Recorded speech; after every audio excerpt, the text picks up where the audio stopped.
দুনিয়া হলো আমার আপনার জন্য ধোঁকা। কেন?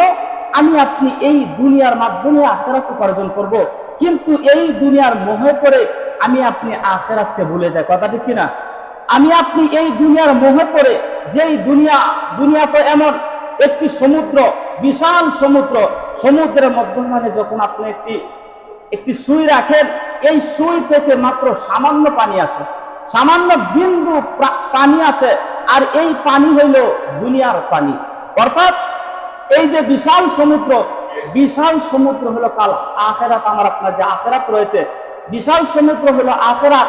আর এই সমুদ্রের মধ্যখানে আপনি আমি একটি সুই রাখলে, এই সুই থেকে যে বিন্দু মাত্র পানি আসে, এই সমুদ্রের পানির তুলনায় সুই থেকে যতটুকু পানি আসে, এই সুইয়ের পানির সম পরিমাণ হইল দুনিয়া।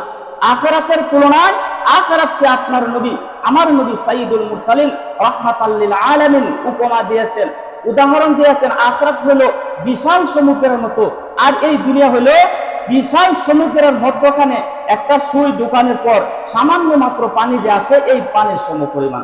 তাহলে বোঝা গেল আমার আপনার যে আখিরাত সামনে রয়েছে, এই আখিরাতের তুলনা দুনিয়া কিন্তু সামান্য ব্যতীত কিছুই না। কথা ঠিক কিনা?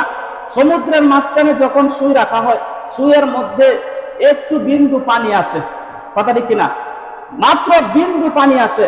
সমুদ্রের বিশাল পানির তুলনায় আমরা যেই রকম এই বিন্দু পানিকে পানি মনে করি না, আখিরাতের তুলনা কিন্তু বাস্তব এই কথাই সত্য, আখিরাতের তুলনা দুনিয়া কিছুই না। কিন্তু আমি আপনি কত বড় হতভাগা, কত বড় বেকুব, কত বড় দুর্ভাগ্যা ব্যক্তি আমি আপনি, যে দুনিয়াকে প্রাধান্য দিয়ে আখিরাতকে আমরা ভুলে যাই।